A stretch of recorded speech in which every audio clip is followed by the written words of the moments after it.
Բարի երեկո եւ բարի գալուստ հայկական ժամանակ տաղավարում զրուցելու եմ ազատամարտիկ նախկին քաղբանտարկյալ Վարդան Մալխասյանի հետ։ Բարև ձեզ, պարոն Մալխասյան։ Բարև ձեզ։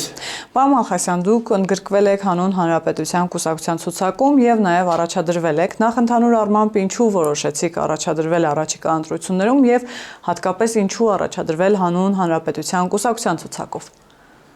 Ուրեմն ես ձեզ ասեմ, ես Հայ ազգային կոնգրեսի վարչության անդամ էի։ Բայց ես համոզվեցի, որ իմ պատկերացումները, իմ ընկալումները Հայաստանի աշխարհաքաղաքական եւ ստրատեգիական ուղղությունների, Հայաստանի վերաբերյալ ստրատեգիական ուղղությունների հետ կոնգրեսի հետ չի համընկնում, որովհետեւ իրենք ավելի շատ ռուսական կողմնորոշում ունեն։ Ես ունեի արևմտյան կողմնորոշումներ։ Ես միշտ գտել եմ, որ Եվրոպան, մենք Եվրոպայի քաղաքակրթությունը մեզնից է տարվել։ Մենք ենք մատակարարել Եվրոպային քաղաքակրթություն եւ նաեւ կրոնը, մյուս բաները։ Եվ մեր ակունքները տանում այնտեղ։ Մենք մեր ուրեմն հոգեկերտվածքով, մեր մենթալիտետով ավելի շատ եվրոպական արժեքներին ենք մոտ, մեզ նաև ասում են հնդեվրոպական ժողովուրդ, չէ, քան թե ռուսական։ Եվ ես միշտ հələ դեռ սովետական իշխանության տարիներից այդ պատկերացումը ունեցել եմ, որ ռուսները ոչ թե մեր երաշխավորն են, այլ մեր կործանման երաշխավորն են միշտ եղել։ Առ այսօր։ Ինչու այդ համոզմունքը ունեք, պարոն Մալխասյան։ Համոզմունքը, որտեղ գրքեր են կարդացել, պատմություն են ուսումնասիրել եւ տես օրինակ մեզ եղել է մի 70 տարվա շրջան, որ ռուսները իհարկե 1920 թվին պետականությունը խլեցին, մեզ անեքսիայի ենթարկեցին եւ այդ դառնանք ռուսների մի մասը։ Եվ տեսեք, հայ ժողովրդի համար մեկ թշնամին աշխարհում ինչ էնվեր, ինչ ուրեմն արաբներ, ինչ սելջուկներ, համար մեկ թշնամին Լենինն է եղել։ Լենին ամենաշատ վնասը հայ ազգին տվել է Լենինը, օրենքով պետք է թուրքական դրոշի մի անկյունում մտնի Ատաթուրքի նկարը, մյուս անկյունում Լենինի նկարը, որտեղ Լենինը ուրեմն մեզ ուրեմն ստրկացրեց, հիմարացրեց, մեր ամբողջ տարածքները հանձնեց ուրեմն թուրքերին եւ Լենինը փրկեց Թուրքիան անխուսափելի կործանումից մեր հաշվին։ Հիմա այդ առումով իսկ Լենինին մենք սարքել ենք մեր Աստվածը, մեր կուռքը։ Դպրոցներում անունները դնում էին Լենինի անունով, նույնիսկ կանանց անունները Լենինի թարս կողմից էին դնում, Նինել։ Անուններ կային Լենսեր, լսել եք, Լենդրոշ, ուրեմն Լենինյան ուղի, գյուղեր կային, Լենինի հրապարակ ունեինք հրապարակում։ Այն դեպքում որ Լենինը հայ ժողովրդի համար մեկ դահիճն է եղել։ Ուրեմն ռուսները հենց դրանով հասկացան, որ այս հայ ժողովուրդը այնքան միամիտ ժողովուրդ է, կարելի է սրանց խեղճացնել, ստրկացնել եւ իրանց դահիճին սարքել իրանց Աստվածը։ Եվ նրանք կպաշտեն այդ Աստծուն։ Ուրեմն 70 տարի բուհերում մենք քննություններ էինք հանձնում, պետական քննություն։ Ուրեմն Լենինի աշխատություններից անգիր էինք անում Լենին մարքսիզմի, լենինիզմի համասարաններ էին բացել։ Էսի լայն թեմա է, չեմ ուզում շատ խորանալ։ Մի խոսքով այդ ուղղությունը չարիք է բերել միայն հայ ժողովրդին բոլոր ժամանակներում։ Հարկավոր է այդ ուղղությունից հրաժարվել, գնալ առաջադեմ ուղղություն։ Իսկ առաջադեմ ուղղություն դավանողները Հանուն Հանրապետության կուսակցության մեջ էին։ Ես այնտեղ տեսնում եմ շատ ազնիվ նվիրված եւ այդ անունը, որ իրանք դրել են իրաց կուսակցության վրա, դա խորհրդանշական։ Հանուն Հանրապետության, այսինքն ամեն ինչ հանրապետության համար։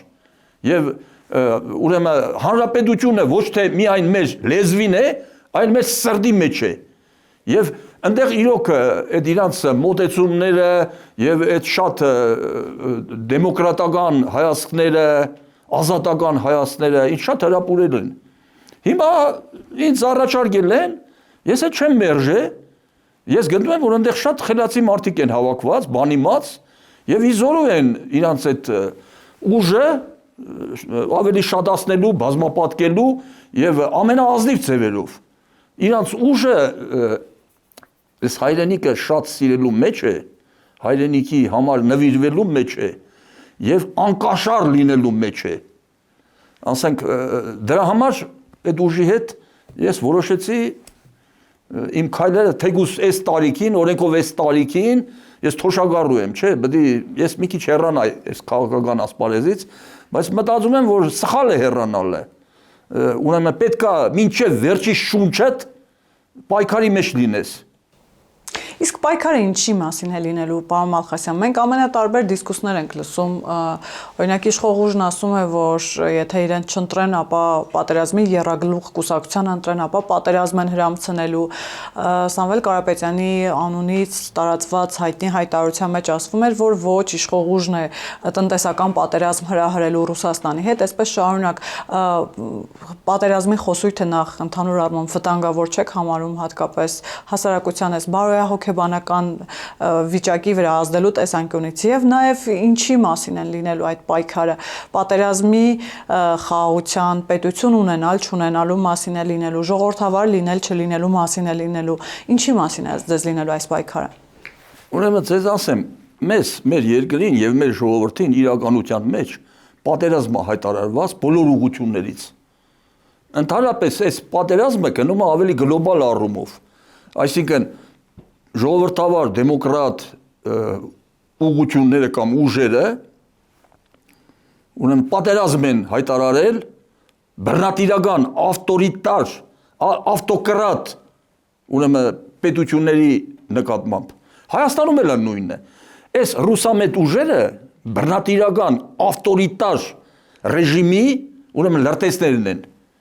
սրանք ներթափանցել են Հայաստան պատերազմ են հայտարարել մեզ բոլոր ուղղություններից եւ պատերազմի նպատակը այնա գլխավոր նպատակը որ իրենք չեն ասում այդ մասին բայց իրենք ուզում են որ Հայաստանը պետություն չունենա ինչի է դա իրենց պետք ուրեմն ասեմ ինչի է պետք ուրեմն պետությունը իրանց միշտ խանգարում է պետությունը բացի այդ կարող է եւ մի օր ոտքի կանգնի ամրանա ու հաշիվ պահանջի իրանց այդ ապօրինի ձեռքբերածների հետ կապված քանզի մինչև հիմա էլ ահագին հաշիվ են պահանջել իրանցից եւ ինչքան որ բացահայտել է մեր սիրելի դատախազը, որին ժողովուրդը մեծ մասամբ շատ է սիրում։ Ուրեմն դա բացահայտել է հələ այս ավազակների, այս կողոպտիչների թալանածի ընդամենը մի քանի տոկոսը։ Մնացածը դեռ քողարկված է։ Սրանք սարսափի մեջ են, որ եթե նոր իշխանությունը ուրեմն վերարտադրվեց, այսինքն Փաշինյանի իշխանությունը նորից մնաց, ուրեմն իրանք կործանված են, որտեղ այս անգամ իրանք հիմնական ունեցվածքի հաշիվը իրանք պետք է տան նոր իշխանություններին։ Արդեն առանց այդ էլ փորձ ունեն այս իշխանությունները հակակոռուպցիոն կոմիտե ձևավորեցին, ահագին դրանք Բայց Սամվել Կարապետյանի ունեցվածքը մեծ մասը Ռուսաստանում է, բիզնեսներն են այնտեղ նաև։ Ստեղ էլ ունի, այնտեղ կկորցնի, ստեղ էլ կկորցնի։ Սրանք այդ հույսը դրել են եւ Քոչարյանը, եւ Ծառուկյանը, եւ Սամվել Կարապետյանը դրանք ոչնչից դարձել են ամեն ինչ։ Ոչնչից զերոից, Քոչարյանը Զապարոժեցից դարձել է ամեն ինչ։ Եվ որ այդ իրանք թղթե վագր են նկարում, իրանք համարում են թղթե վագրեր, մտածում են թե այդ արյուծ ներողություն, թղթե արյուծներ, այդ արյուծին կարող են շունչ փչել եւ կենթանանա։ Էլ չեն մտածում որ իրանք ոչնչից դառնան ամեն ինչից էլ հիմա շուտով կդառնան ոչինչ։ Այս բառերը գուցե հանգավորված ասեմ, հենց այնպես ոչինչ չի ծնվում կյանքում, չի մեռնում կյանքում, հենց այնպես ոչինչ։ Երբեմն ամեն ինչ դառնում է ոչինչ, երբեմն ոչինչն է դառնում ամեն ինչ։ Հիմա այս ոչինչը, որ դառել է ամեն ինչ, կդառնա նորից ոչինչ։ Հունիսի 7-ին մեր ժողովրդի կողմից իրանք այնքան բութ են ժողովրդի շունչը չեն զգում ժողովրդի ուրեմն մտածելակերպը ժողովրդի խառնվածքը տրամադրությունները չեն զգում որտեղ իրանք ժողովրդից հեռու են կանգնած Բայց Սամվել Կարապետյան դատարանում ասում էր իրեն առաջնորդում է ժողովուրդը ինքը 100% ձայն ունի Հենց այդ խոսույթը ասում է այն մասին որ սրանք ոչ թե ուժեղ են այլ թույլ են, խեղճ են, վախկոտ են, ինչա նշանակում 100% ձայն ունի։ Ուրեմն միշտ ինքը ամեն ինչ գունազարդում է, ինքը բնավորություն ունի, ուրեմն փողը իրան ոչ թե կատարելագործելը, այլ դեգրադացրելը։ Եվ այս դեգրադացված մարդը, որ պրոֆեսոր է նաև չմոռանամ ասել, պրոֆեսոր, դոկտոր, պրոֆեսոր տնտեսական գիտությունների, շուտով կարող է ակադեմիկոս էլ տան։ Այս մարդը մտածում է, թե փողով ամեն ինչ կարելի է անել, սխալվում է շատ։ Սա խոսում է այն մասին, որ սրանք իրական ժողովրդի շունչը չեն զգում, իրանք կտրված են ժողովրդից։ Եվ միշտ մտածում են, թե փողով ամեն ինչ կարելի է ձեռք բերել։ Ոչ, փողը կարող է նաև փողը քեզ ավելի շատ վնաս տա, որտեղ այդ ձեր շքեղությունը շքեղությամբ զարմացնում են նրանք, ովքեր ուրիշ բան չունեն զարմացնելու։ Սրանք ոչ գաղափար ունեն, ոչ ուրեմն անսահման նվիրվածություն ունեն հայրենիքին, ուրեմն ոչ պատկերացում ունեն, թե ինչա պետությունը, պետականությունը, սրանք ընդհանրապես պետականությունից ատում են պետականությունն ու ժողովրդավարությունը, որտեղ պետականությունն ու ժողովրդավարությունը իրենցից պետք է միշտ հաշիվ պահանջի։ Իրանք սիրում են, որտեղ ինչպես է հարստացել Սամվել Կարապետյանը Ռուսաստանում։ Եթե մեկին ասես, թե Ռուսաստանում Հայաստանից գնացած որևէ մեկը միլիարդատեր է դարձել ազնիվ ճանապարհով, կծիծաղեն վրատ, կասեն Ռուսաստանը աշխարհի ամենակոռումպացված երկիրն է, այնտեղ որոշում են ուրեմն միայն կոռուպցիան գողերը, կոռուպցիա գողեր վախ, պետք է նայողներ, տարածք նայողներ։ Հիմա այս մարդը կոռուպցիայի շնորհիվ, կոռուպցիա գիտեք ինչ է նշանակում լատիներեն։ Կոռուպցիա լատիներեն բառը նշանակում է փչացած։ Հələ հռոմեացիներն այն ժամանակ են հասկացել, որ կոռուպցիան փչացնում է ամեն ինչ իր շուրջը։ Հիմա եթե սրանք փչացած են, բառն իսկ ասում է, որ փչացած են, կոռուպցիայով է ամեն ինչ ձեռք բերվի։ Հիմա Ծառուկյանը սարսափի մեջ է։ Նա գիտի, որ իր այդ ոսկե բլուրները, այդ ունեցվածքը մի օր դադախազը պետք է գնա իր դռներն էլ։ Հələ այդքան շատ փորձ չունեին, բայց հիմա որ նոր ընտրվեցին, կգնան հաշիվ կպահանջեն այդ իրանց ոսկե սարերի, բլուրների ուրեմն համար։ Դրա համար սրանք դաժան կռիվ են սկսել, դաժան կռիվ, մեր պետության դեմ, մեր ժողովրդի դեմ, եւ ես զարմանում եմ մեր իշխանությունների այս հանդուրժողականության, ուրեմն վրա եմ զարմանում։ Իսկ ինչ պիտի աներ իշխանությունները, որ չի անում։ Իշխանությունները, ուրեմն տեսեք ինչ, սրանք փաստորեն օտար երկրից ներդրված, ուրեմն հայ ազգանունով, ազգանունը հայ, բայց հայ պետության ներքին թշնամի, փակ գաղտնի թշնամիներ են, քողարկված թշնամիներ են, որ իրանց առաջ նպատակ են դրել մեր պետությունը կործանեն ներսից։ Հիմա եթե մենք պետություն ենք, ունենք համապատասխան լծակներ, ունենք ծառայություններ,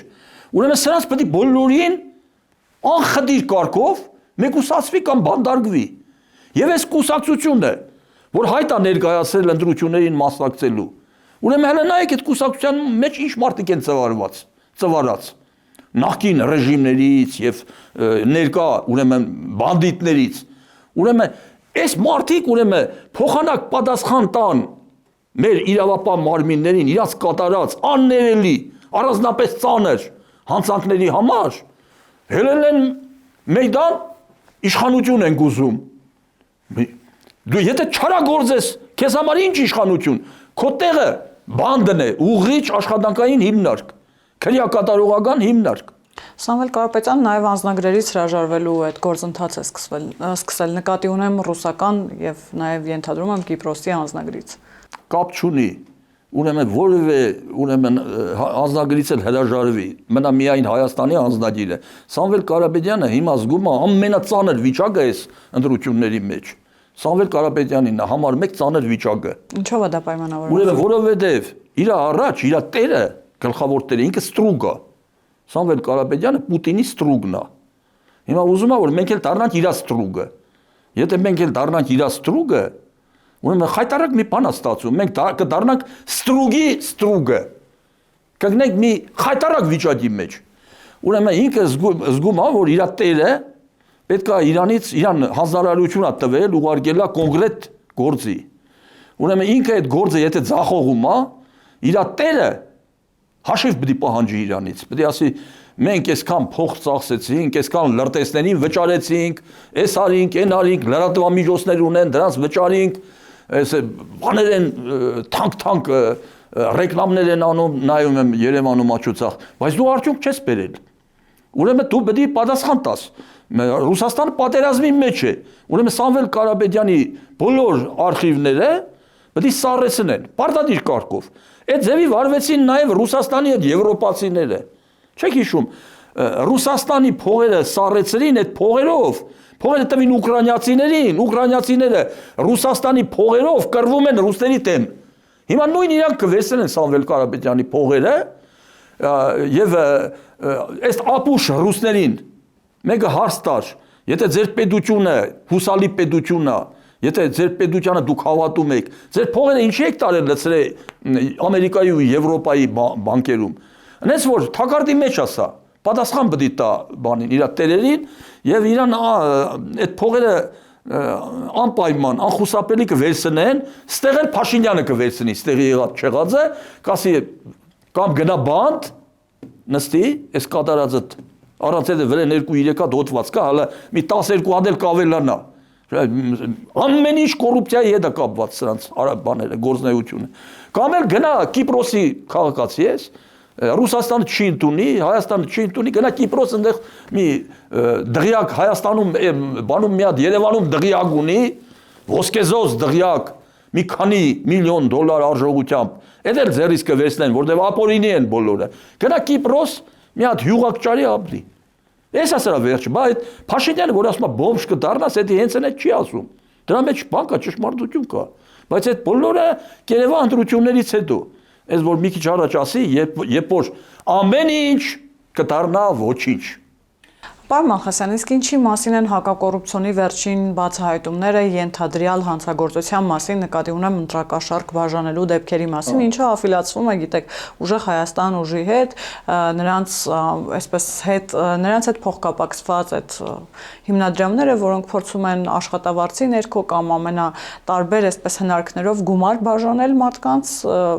ինչը հստակ ընտրակաշառք է եւ հիմա ուժեղ Հայաստան ուժից սա երբեմն մեկնաբանում են այնպես, որ իշխող ուժն է գնում այդ ճանապարհով, օրինակ թոշակների բարձրացնելը նույնպես դիտարկում են ընտրակաշառք։ Ինչպես հասկանալ նախ, որ այս արատավոր երևույթը, ինչը նախկինում միշտ աֆիլիացվել է, ասոցացվել է իշխանությունների հետ, հիմա ընդդիմությունը կամ ուժերը, որոնք հավակնում են դառնալ ընդդիմություն, փորձում է վերակենդանացնել, նկատի ունեմ ընտրակաշառք տալու այս մոտեցումը։ Այստեղ արդյոք էլի այսօրվա իշխանության մեղավորությունը չէ, որ անպատժելիությունը բերել է նրան, որ նման արատավոր բարքերը, որոնք նախկինում են եղել, հիմա նորից վերարտադրվում են։ Այո, տեսեք, Ծառուկյանին էս վերջերս արդարացին, չէ՞, Ծառուկյանի վրա էլ նման հոտված կար, որ նախորդ ընտրություններին կաշառք էին բաժանել, բայց դատարանը արդարացրեց։ Սա նախադեպ ստեղծեց։ Եթե մի քանի խիստ պատիժներ լինեն, ժողովուրդը կզգաստանա, օրինակ Իսրայելում տենց են արել, օրենքները խստացրել են կաշառքի կոռուպցիայի վերաբերյալ, եւ կոռուպցիան սկսել է կամաց վերանալ։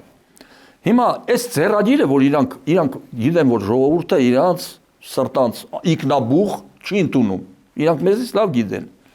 Հիմա հարկավոր է ժողովրդին նորից կաշառքով Կաշառք, ինչ է նշանակում կաշառք, ռուսների բացադրությունը կաշառքի վերաբերյալ հետևյալն է, չնախատեսված դրամական վարձատրություն, որ մութ տեղը լույս է տալիս։ Հիմա սրանք մութ տեղը ուզում են կաշառքով լույս բացել։ Այսինքն բարձրացրել են խաղադրույքները 10, 20, 30 անգամ, որտեվ ուրեմն Ստաշիր Սամոն մի բան է հասկացել, որ այդ իր մի քանի միլիարդներից ավելի լավ է մի միլիարդը 1000 միլիոն փոշիացնի, մենակ թե ուրեմն տիրոջը ցույց տա, որ ինքը հատին գործ արեց։ Դրա համար հանել է իր ամբողջ կարողությունները, ուրեմն մեր ժողովրդի մեջ էլ մի խավ կա, որ չգիտագից, անգիտագից աջակիցներ։ Այս ընտրությունների ժամանակ մարդիկ բաժանվում են 2-3 մասի։ Կան գիտագից աջակիցներ, որ մտածելով, հասկանալով են գնում, եւ կան անգիտագից աջակիցներ։ Ինքը հույսը դրել է անգիտագից աջակիցների վրա, այդ անգիտագից աջակիցներին չի հետաքրքրում ինչ է կատարվում, պետություն, իշխանություն, նրանց փող տվեցիր, փող տվողը Աստված է։ Ծառուկյանը փող է տալի, մեր ասվածը Ծառուկյանն է։ Ուրեմն Սամվել Կարապետյանը փող է տալիս եկեղեցուն։ Նկարը կախում են Քրիստոսի նկարի փոխարեն։ Այսինքն Քրիստոսը այլևս մեր չէ, մեր Քրիստոսը Սամվել Կարապետյանն է։ Այսինքն եթե եկեղեցին կաշառվում է եւ նկարը կախում է Քրիստոսի նկարի փոխարեն, ուրեմն ժողովրդին էլ կարելի է կաշառել, փողով առնել եւ նրանք գները բարձրացրել են։ Հիմա բոլոր տեղերը, աշտարակում էլ, մյուս տեղերն էլ, ես անգիր իմացել եմ, այդ բոլոր աշխատողներին, մենք գրանցում են որպես աշխատողներ, հասարակական կազմակերպության անվան տակ, դրանց այնպես գայթակղիչ աշխատավարձեր են տալիս, երիտասարդությանն էլ փող է պետք, չմտածող, իրավիճակը չհասկացող, գնում գայթակղում այդ փողերը վերցնում է։ Ուրեմն ամսական 200-300 000 դրամ փող են տալի աշխատողներին։ Մենք զարմանում եմ այս հատուկ ծառայությունների վրա, որ չեն կարող էդի խորքից բացահայտեն։ Արա ահագին այս չնայած այս բացահայտածներն էլ ինչ որ բացահայտել են, այս էլ լիարժեք հերիք է, որ այս կազմակերպությունը ընտրությունների հետ որևէ աղերս չունենա։ Եթե սրանց հանգարց գրանցեն, կենտրոնական ընտրական հանձնաժողովը սրանց գրանցի, ուրեմն դա կլինի Փաշինյանի եւ այս իշխանությունների գլխավոր ու կոպիտ սխալը։ Սրանց պետք է արգել են, ոչ միայն արգել են։ Սրանց մեծ մասին պետք է բանդարգել որպես լրտեսներ։ Հələ թող այդ ինչ որ սրանք ծավալում են Հայաստանում մեր նկատմամբ։ Գնային Ռուսաստանում ծավալվեին ռուսական պետության նկատմամբ,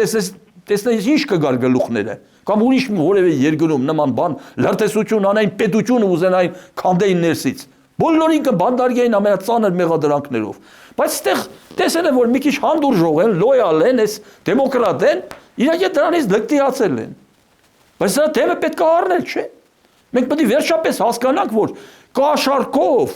եթե ուզում ես փողով իշխանություն ձևավորել, դա խուժանապետություն է դառնում։ Չի լինում պետություն։ Սերժի պետություն ալեմ, Սերժի ժամանակ ոնց էր ասում, այդ ախմախը, ասում են ինչքան ձեն կհավաքես, ասում էր ինչքան երևի դոզայի տակ էր, թե ինչ ասեց, ինչքան ուզենք, այնքան էլ կխփենք։ Հիմի սրանք մտածում են, թե փողը տանք ժողովրդին, ինչքան ուզենք,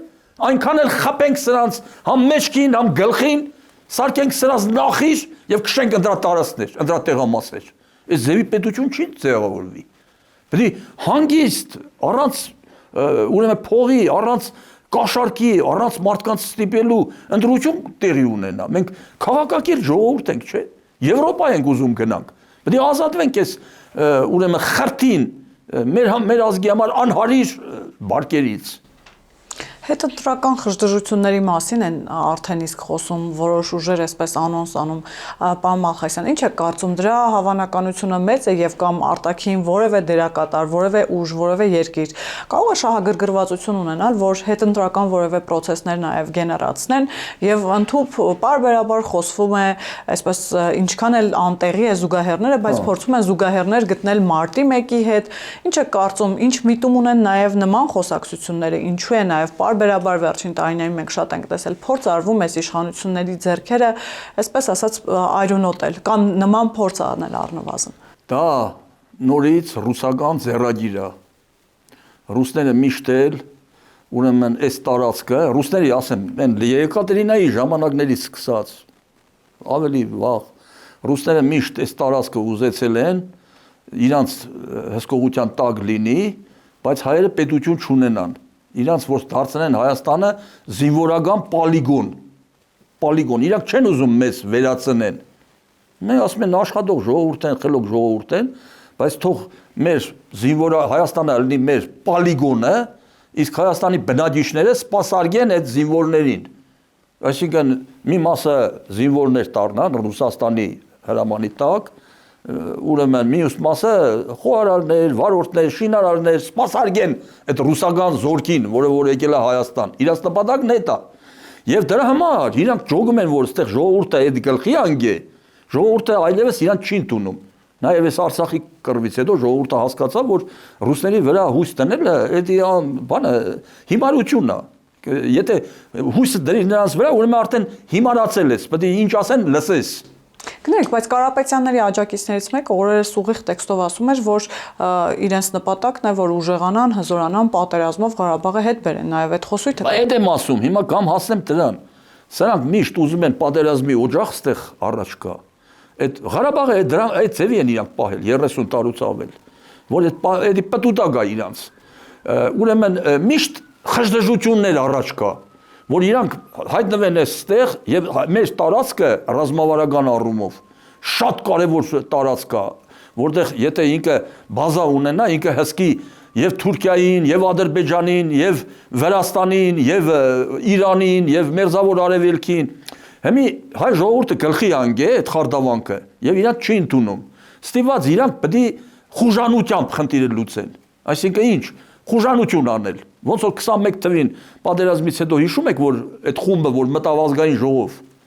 ուրեմն Արարատ Միրզոյանին բանարին, նպատակը այդ խմբի ո՞րն էր։ Ուրեմն ռուսների ամբողջ նպատակն էր, որ Արցախը տան ադրբեջանցիներին, համ ադրբեջանցիներին սարքեն իրենց շատ մտերիմ, եւ երկրորդը ընդեղի Արցախի ժողովուրդը եւ տեղի հայրենասերի պետք ազգայնականները, ուրեմն վրեժով լցված դուրս կան հրապարակ, այս Հայաստանի իշխանություններին ֆիզիկապես ոչնչացնեն, սպանեն ղեկավարներին եւ հատկապես Նիկոլ Փաշինյանին։ Եթե Նիկոլ Փաշինյանին բռնեին, կասկածից վերա, որ կենտանի չէին թողնելու։ Նպատակը ո՞րն է։ Իրանց միշտ այդ ձեռագիրը իրանք ուրեմն կրկնում են նույն ձեռագիրը։ Եվ հոկտեմբերի 27-ին էլ նույնն եղավ, նրա հետքերն են տանում Ռուսաստան, որ լավ փրփրեն, իրանք գիտեն, ազգային անվտանգությունը գիտի, հոկտեմբերի 27-ի հետքերը Մոսկվա, Պուտին, այս նույնն է, այսինքն տերորով, բայց հիմա տեսեք, մենք դառը փորձեր ունենք։ Հիմա դրա համար ես տեսնում եմ, որ ես քանի որ նախկինում նաև ոստիկանապետ եմ աշխատել, տեսնում եմ, որ ոստիկանությունը բավականին բան է եղել այսօր, ուժեղացել է, բավականին ուրեմն վստահ եւ համարձակ գործողություններ է կատարում, նաև ազգային անվտանգությունում։ Այդ իրանք գիտեն, որ հիմա ստեղ եթե տերոր կազմակերպեցին, շուտ կբացահայտվեն։ Եվ իրանք չեն կարա մարտի 1 այդ հետընտրական բանի անցկացնեն ինչի մար, որտեվ իրանց թիկունքի ժողովուրդ չկա։ Այս ում էլ որ փողով կարող է մի քանի հոգի հավաքեն, ընտրություններից հետո դրանք այլևս գոյություն չունեն, դրանք չեն գա, ասենք ցույց անեն հրապարակ սրանց մեջքին կանգնեն։ Մարտի 1-ը ոնց տեղի ունեցավ մեր 8 թվին, որովհետև ժողովուրդը լցվել էր հրապարակ, մեծ քանակի ժողովուրդ էլի։ Ոստիկանության այդ բախում եղավ եւ իրանք Ղարաբաղից բերեցին այդ Օգանովսկի բան այդ բաներին, նաեւ ջավախից են բերել մարդիկ, որ ստեղ բան անեն, հաշվեհարդար տեսնեն այս հայաստանցիների հետ։ Քոչարյանն ինչ էր ասում, այդ մի անգամ ասել եմ, բայց կրկնեմ, Քոչարյանն ասում էր, այս Երևանում տղա չկա, մի տղա կա, այն էլ ես եմ, մի հատ փեշտ անեմ, երևանցիք կմտնեն պատի ծակերը։ Դե հիմա ձեր հերթն է, ձեզ հնարավորությունը տված, որ դուք փեշտարեք, որ իրանք մտնեն պատի ծակերը, այդ անազգան հայրենիք թափթփուկները, որոնք որ այս երկրի, այս ժողովրդի, մեր հավատքի, մեր մշակույթի հետ մազաչափ անգամ կապ չունեն։ Ինչ կապ ունեն այս երկրի հետ։ Դրանք կամ պետք է վրընդվեն այս երկրից, կամ պետք է հայտնվեն բանդերում, կամ պետք է հաշիվ տան այդ իրանց ծանր հանցանքների եւ երկիրը թալանելու համար։ Պարոն Մալխասյան, եւ վերջում ամփոփելով, ինչու է հատկապես կարևոր, այսքան կարևոր 2026 թվականի խորհրդարանական ընտրությունները, որը մեկ ամիս ու կես կարելի ասել, որ մնացել է, եւ ինչու է այսքան մեծ սևեռվածությունը, ուշադրությունը, նաեւ միջազգային ուշադրության մասին եմ խոսում։ Սա աշխարհաքաղաքական խնդիր է։ Իմ սկզբից ես ասի, չէ՞ որ ամբողջ աշխարհում ուրեմն ժողովրդավար, մաքուր, ազնիվ, դեմոկրատ ուժերը պատերազմ են հայտարարել խուժաններից, որ մաքրվենք։ Հիմա նույն բանը Հայաստանում է։ Ուրեմն տեսեք, Հայաստանը հիմա երբ որ վերջի մեր պետությունը, մեր իշխանությունները վերջի 5, 6, 7 տարվա մեջ ինքնուրույն քաղաքականություն վարեցին, այսինքն մեր արտաքին քաղաքականությունը, ճարտարապետությունը քաղաքականության կազմեցին մեր հաշվարկի, մեր մտածելակերպի, մեր պատասխանատվության վրա մենք զգալի հաջողություններ ենք արձանագրել բոլոր առումներով։ Հայաստանը այսօր շատ գրավիչ երկիր է։ Այսօր ես նայեցի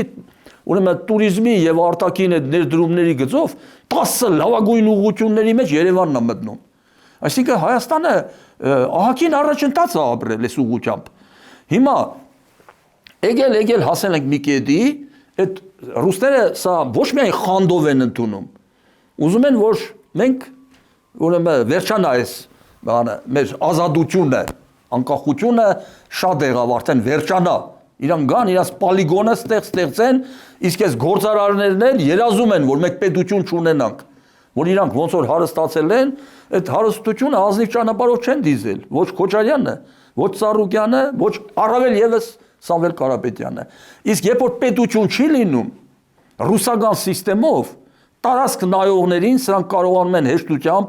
ուրեմն ռուսերեն ասած պլատի տնել, վճարել, ուրեմն իրանց պանյատներով քողական եւ գողերին վճարել եւ դատախազներին վճարել, դատախազներն ու գողերը այդ համակարգի մեջ նույն հարթության վրա են։ Գողերն ու դատախազները Ռուսաստանում եղբայրներ են իրար։ Երկուսն է գողանում են։ Հա։ Այդ դրանց վճարելով, կաշառք տալով նորից իրանց հարստությունը բազմապատկել։ Իսկ եթե ուրեմն իշխանությունը եկավ, հələ ոչ միայն հարստությունը կշատացնեն, եղածների պատասխանները պետք է տան։ Այս առումով սա շատ բախտորոշ ընտրություն է, աշխարհաքաղաքական առումով է բախտորոշ։ Հիշում եք Վենսը, որ եկավ ստեղ, մենք եթե տրիպի բանը չլներ նախագիծը բան, մինչև հիմա հələ մեր մոտ էլ կարող է պատերազմ լինել, ոնց որ մյուս տեղերը։ Բայց Ամերիկան ուրեմն եկավ ռազմավարական հաստատություն ստորագրեց եւ հասկացրեց այս տարածքի ուրեմն պետություններին, որ ես Հայաստանի մեջքին եմ։ Ուրեմն ես զգուշ եղեք, հա, Հայաստանի հետ գործ ունեցողը պետքա մեր հետ գործ ունենա։ Վենսը ինչ հայտարարեց գնալուց հետո։ Ուրեմն գնալու պահին ասեց մենք սկզբնական շրջանում 9 միլիարդ դոլար ներդրում պետք է անենք Հայաստան։ Ամերիկան այն պետությունը չի, որ հայտարարի եւ իր խոսքի տերը չկանգնի։ Այդպես կարող է Ռուսաստանն անի։ Երբ որ երկաթգծին 10 միլիոն դոլար էլ չի դնում։ Դրա դնելու փոխարեն գողանում է եղած չեղածը։ Իսկ Ամերիկան ասեց 9 միլիարդ փող ենք տալու Հայաստանին։ Բայց շեշտեց ընտրություններից հետո։ Այսինքն եթե հանգարց այն խուժանները եկան իշխանության, մենք էլ գործ չունենք խուժանների հետ։ Եթե այս իշխանությունը մնաց, ստեղ ներդրումների մեծ հոսքեր է լինելու, զարգացում է լինելու, Հայաստանի շունչը բացվելու է։ Այդ ուրեմն թրիպ նախագիծը կյանքի է կոչվելու եւ Հայաստանը ազատագրվելու է շրջափակումից վերջնականապես։ Այս առումով ես ահագին տարիքոտ եմ, ուրեմն 35 տարի ես մասնակցում եմ բոլոր համապետական ընտրություններին, բայց այս ընտրության նման բախտորոշ, ուրեմն կարևոր մեր լինելիության հետ կապված ընտրություն չեմ տեսել։ Սա որոշումը հայ ժողովրդի ուրեմն ապագայի խնդիր է, լինելիության խնդիր է, պետականության խնդիր է, ինքնիշխանության խնդիր է, մեր ստրատեգիական եւ աշխարհաքաղաքական ուղղվածության խնդիր է, դեպի քաղաքակիրթ Եվրոպա գնալու խնդիր է։ Եթե այս ընտրությանը մենք հաղթեցինք, հայ ժողովուրդը աննախադեպ առաջընթաց եւ զարգացում է ունենալու։ Շնորհակալ եմ, պարոն Մալխասյան։ Ես էլ եմ շնորհակալ։ Հիշեցնեմ, որ զրուցակիցս ազատամարտիկ նախկին քաղբանտարկյալ Վարդան Մալխասյանն էր։ Կհանդիպենք։